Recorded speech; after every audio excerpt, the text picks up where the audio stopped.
Salut à tous, c'est Résuprom, on se retrouve aujourd'hui pour une nouvelle vidéo sur le roi sorcier d'Angmar.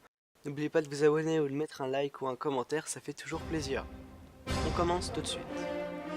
Vers les années 1600 du deuxième âge, Sauron termina de forger l'anneau unique. Il offrit alors ses autres créations aux peuples de la Terre du Milieu.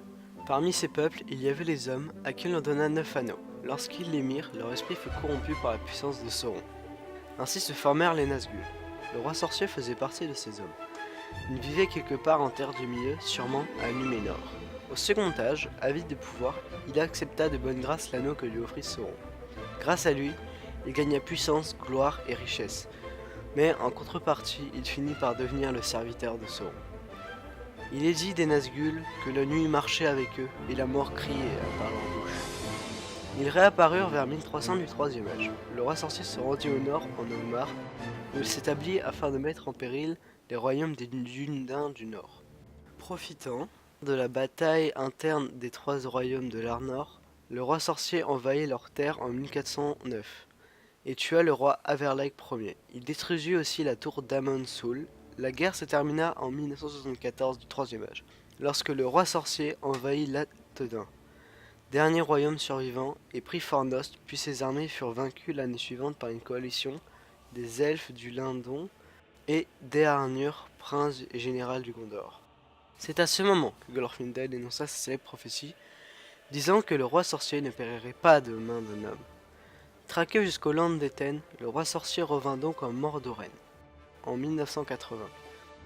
Et quelques années plus tard, les Nazgûl assiégèrent la cité de Minas Ithil, au Gondor. Ceci tomba après 2 années de siège difficile, de 2000 à 2002, et elle devint Minas Morgul, tour de la sorcellerie et quartier général des Nazgûl. Devenu roi du Gondor, Eärnur fut provoqué en duel par le roi sorcier maintes fois. Il en refusut un, mais accepta le second en 2050. Se rendant à Minas Morgul, ancienne Minas Ithil, mais n'en revint jamais. Par la suite, Sauron dissimula ses forces et le cachèrent dans Minas Morgul. Le roi sorcier se remit en marche qu'en 3018, lors de la bataille d'Osgiliath le 20 juin. Ne sachant si l'anneau se trouvait encore dans la comté, le capitaine des Nazgûl envoya un espion à Bray et campa non loin. Le 6 octobre, il réussit à blesser Frodo avec une lame Morgul.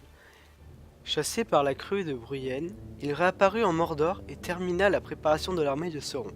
Le 15 mars 3019, il enfonça les portes de Minas Tirith. Conformément à la prophétie de Glorfindel qui disait qu'il ne pouvait être que tué par un homme, il fut enfin vaincu par Éowyn, nièce du roi Théoden du Haut-Rang, et Meriadoc Brandebook, armée de sa lame numérienne des eaux Galglas. Merci à tous d'avoir regardé cette vidéo, j'espère qu'elle vous a plu. N'oubliez pas d'aller voir la chaîne d'Estiar pour plus d'informations sur le sujet. La prochaine vidéo sortira dans une semaine, je vais essayer de me tenir ce cycle. Donc j'espère que ça vous aura plu. Et n'oubliez pas de me dire dans les commentaires si vous voulez que j'améliore des choses ou qu'il y a quelque chose que vous voulez que je rajoute ou des nouvelles séries. Je vais tout lire de toute façon et on se retrouve une prochaine fois. Salut à tous!